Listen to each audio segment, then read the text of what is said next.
भगवान शंकर पर चढ़ा हुआ जल,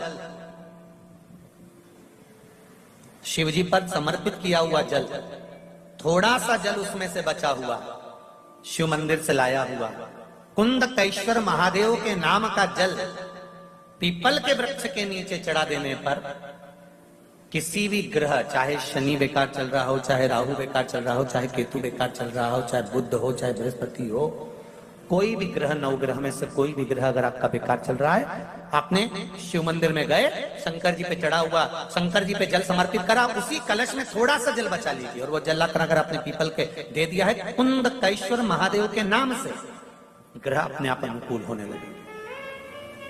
ये दो जगह पर काम करता है, ध्यान दीजिएगा जरा। कुंदकेश्वर का नाम दो जगह काम करता है, एक औषधि के लिए, एक क्रोध के लिए। घर में ऐसा लग रहा है कि परिवार टूट रहा है, माता और बच्चों की नहीं बन रही, सास बहू की नहीं बन रही, भाई भाई की नहीं बन रही, कुटुंब कबीले में नहीं बन रही, उसकी जगह पर भी कुंदकेश्वर का जल काम आता है। पर कुंदकेश्वर का जल वहां पर कैसे काम आता है? पीपल के पत्ते को जो वृक्ष से झड़ा हुआ हो, उस पीपल के पत्ते को पीपल के ही वृक्ष के नीचे रखकर कुंदकेश्वर महादेव के नाम से पीपल के पत्ते की जो नोक होती है, पीपल के पत्ते का जो अग्रभाग होता है, आगे का जो नोक होता है, उसको पीपल की वृक्ष की ओर होना चाहिए, डंडी का मुख तुम्हारी ओर होना चाहिए, पीपल के पत्ते के। और कुंदकेश्वर महादेव के नाम से भगवान शंकर को जब हम समर्पित करते हैं, घर का नाम और गोत्र का स्मरण कर कर, तो उस परिवार में फिर विवाद समाप्त हो जाता है, आपस में प्रेम बढ़ना प्रारंभ हो जाता है। ये कुंदकेश्वर महादेव का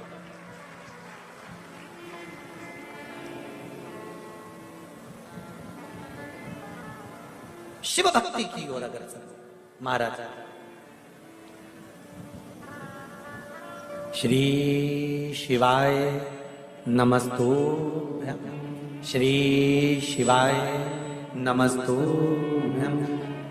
शिव कथा कर रही है, मां जगतजननी जगदम्बा माता पार्वती ने स्मरण किया, भगवान शंकर को निवेदन किया, और निवेदन कर कर नवग्रह शिव महापुराण का जो स्मरण अपन कर रहे हैं उसका एक आनंद, पीपल के वृक्ष की जड़ में कुंदकेश्वर महादेव के नाम से जल समर्पित कर कर सुख प्राप्ति का भाव दर्शन।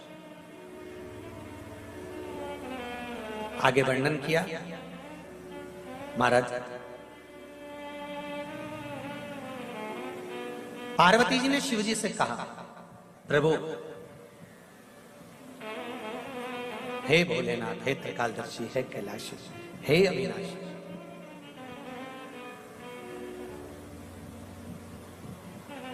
आज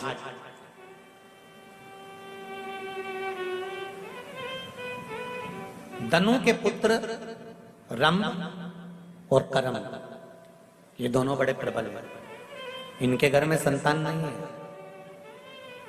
दोनों ने तप साधना पानी में जाकर करी, जल में बैठकर तप साधना करी, मगर आया, करम्ब को खा गया। रंब को लगा कि मेरे भाई को मगर खा गया, अब मुझे यहाँ बैठकर तप नहीं करना है, तो भूमि पर बैठा, चारों तरफ से अग्नि लगाई, बीच में बैठकर तप करने लगा। भगवान ब्रह्मदेव ने कहा, मांगो तुम्हें क्या चाहिए? महाराज वर दीजिए कि मेरे घर में संतान नहीं, पुत्र नहीं, तो मुझे पुत्र प्राप्ति हो। भगवान ब्रह्मा जी ने वर दे दिया, तुम तपस्या कर कर उठकर जब जाओगे, जाते समय जिसको प्रेम से देख लोगे उसी से तुम्हारा पुत्र प्राप्त होगा। तो राधे राधे जी, विमला दुबे भक्ति चैनल में आप सभी का बहुत बहुत स्वागत है, अभिनंदन है।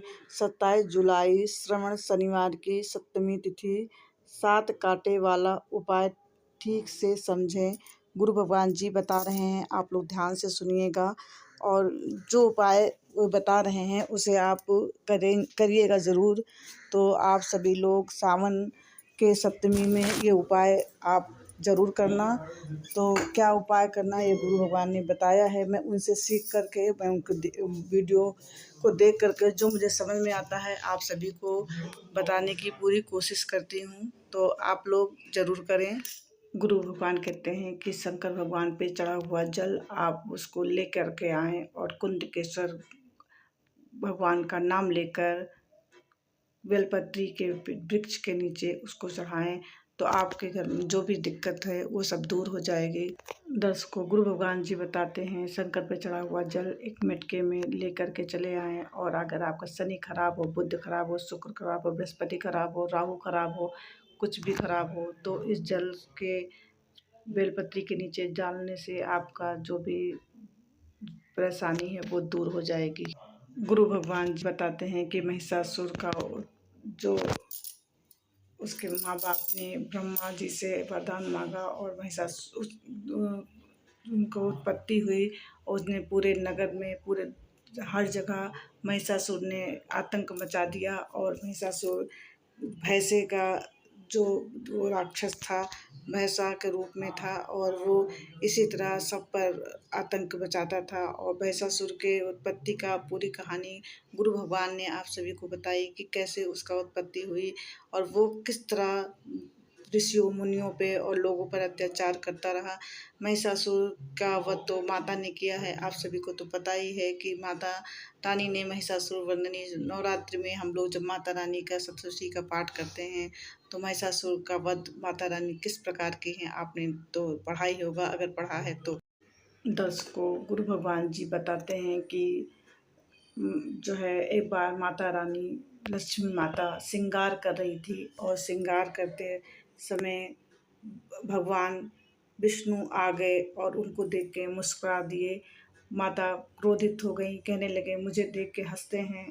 उन्होंने ये देखा कि मुझे भगवान ने देखा और हंस दिए, तो उनको लगा कि वो मुझे देखकर हंस रहे हैं। तो माता रानी ने उनको श्राप दे दिया, कहा मैं आपको श्राप देती हूँ कि आपका सर कट जाए, आपका मुख में घोड़े का सर लग जाए। इसी श्राप की वजह से भगवान का जो घोड़े का ऋण का अवतार हुआ वो भगवान माता रानी के इस श्राप से हुआ। अब महिषासुर को कौन मारे, इस पे ब्रह्मा जी ने बोला कि अब महिषासुर को कौन मारे। माता लक्ष्मी ने भी अपने पति को अपशब्द कह दिए थे तो इनके भी जो बल है वो क्षीण हो गए। और एक बार यज्ञ हो रही थी और यज्ञ में माता सरस्वती नहीं थी, ब्रह्मा जी बैठे हुए थे और जो ब्राह्मण है वो कह रहे थे कि वीणा देवी को लाओ, वीणा देवी को लाओ। वीणा देवी नहीं आई तो उसकी जगह उन्होंने भी शायद कुछ अपशब्द कह दिया था तो वीणा देवी नहीं आई। उस जगह गौ माता को करा और वहाँ से माता गायत्री माता प्रकट हुई। तो इसी तरह जो है पूजन हुआ। तो महिषासुर को मारने का सिर्फ अगर मार सकती है तो माता गौरा देवी में है, माता दुर्गा माता में है जो उनको मार सकती हैं। आपने दुर्गा सप्तशती में तो आपने पढ़ा ही होगा कि माता दुर्गा महिषासुर मर्दिनी है। तो दर्शकों, आज का जो विषय था, आज का जो वीडियो था वो आप लोग को अच्छा लगा ही होगा। यदि आप सभी को ये वीडियो अच्छी लगी हो तो ज़्यादा से ज़्यादा शेयर करें, लाइक कमेंट ज़रूर करें। जो न्यू हो मेरे चैनल को सब्सक्राइब करें, लाइक करें, कमेंट करें। नेक्स्ट वीडियो में आप सभी से फिर से मिलती हूँ, तब तक के लिए आज्ञा, नमस्कार, प्रणाम।